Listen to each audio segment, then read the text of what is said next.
A review of political violence and disruption is reportedly going to recommend that teachers be given legal protection against blasphemy claims by religious groups. The Times says that the report by the government advisor Lord Walney will call for statutory guidance to protect teachers' freedom of expression. Lord Walney is with me now. Before we get on to the specifics of your report and what you've been asked to do, the government apparently is saying that they'll be looking again at the policing of protests, particularly worrying about the cumulative impact of pro-Palestine marches. Do you think that there is a case for giving police powers to stop these regular marches? Well, my precise recommendations will be in the review, which I'm hoping will be published this week. But I've been concerned over many months now that the police do seem limited in what they're able to do to be able to balance people's right to protest with the cumulative impact of having marches through central London on a weekly or very regular basis, which is making substantial parts of the community, the majority or sizable parts of our Jewish community in London, apprehensive at best about going into the centre of the city, and that is a deeply uncomfortable position. Now, the police are in a difficult position to balance this. Government is. This is not easy, but I think you look at the public order framework that we have.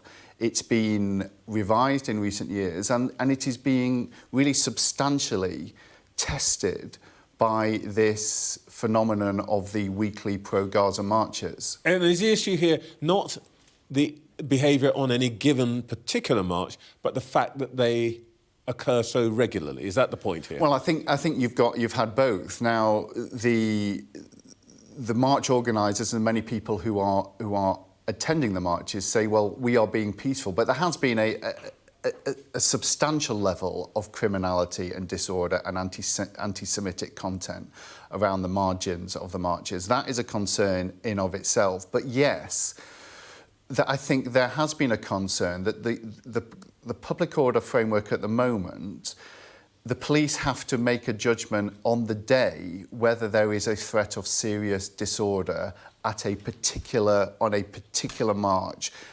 And there is a more limited ability to look across the piece at the cumulative impact to a community or to businesses of having this regular drumbeat. OK. Can you just explain to us, what was the brief for the report that you were given that you hope will come out this week? I was asked to look across the piece at the domestic extremism at the far right, but also at the anti-democratic far left, and to look at whether there has been sufficient attention to the way in which far-left organisations can seek to disrupt and undermine our country. And I hope that my review, when it's published, will be a contribution towards a rebalancing, looking, yes, of course, at the focus we have on violent Islamism and the more violent threat from far-right groups is really important, but that there is also a perhaps underappreciated element of the extreme far left seeking to undermine institutions and the basic democratic principles that have underpinned our country for many years. Can you give us an example? Because I suppose a lot of people would say, honestly, this isn't a big deal. This is a bunch of, slightly irrelevant small groups of people. Is this really a serious problem? I think it is. I think we are seeing a democracy at the moment which feels under strain and under threat. We have got lawmakers who are facing violent threats and intimidation on a daily basis.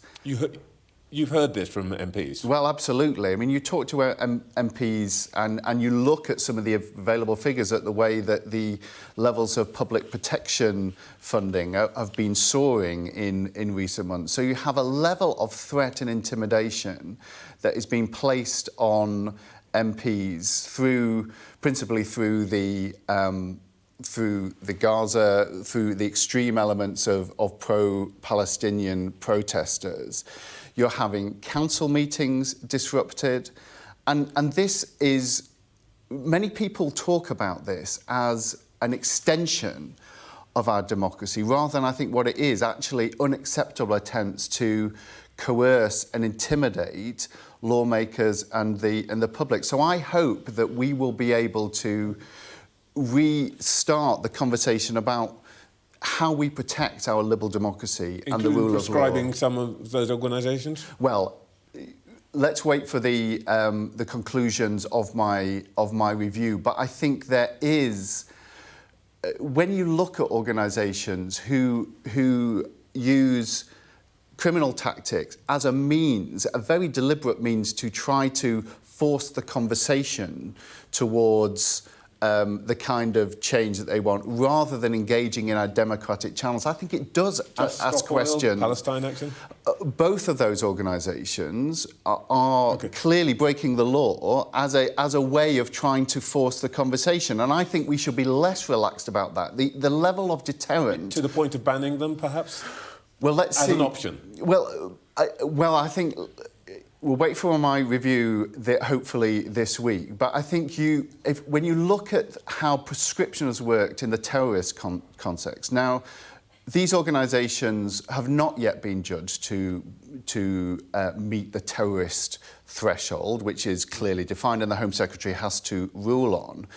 But there is that space where if organisations are clearly using criminal tactics, they are not being deterred by the individual offences that activists are being charged with. But prescription has worked in the terrorist context to be able to restrict the activities of certain organisations. Okay. It's not perfect, but it can be an important tool. One area in which I think there has been great sensitivity is conflict, and YouGov's survey published last autumn suggested that 1 in 5 teachers censors himself or herself for fear of causing offence. Yeah. Do you believe that? I can well believe that is true, because I think there is just a level of uncertainty from the teaching establishment, from other professions, about where the acceptable boundaries of freedom of expression, particularly in terms of religion, particularly often in terms of religions that they may not be as familiar with themselves. And let's remember the context of this. We have got a teacher from Batley, from West Yorkshire, who is still in hiding 3 years after the controversy over his showing of classmates of an image of the Prophet Muhammad. That is totally unacceptable, and I think that it does call into question how we can guide the teaching establishment and other professions through these difficult issues more effectively. Lord Walney, thank you very much. We look forward to seeing your report this week. Thanks, Trevor.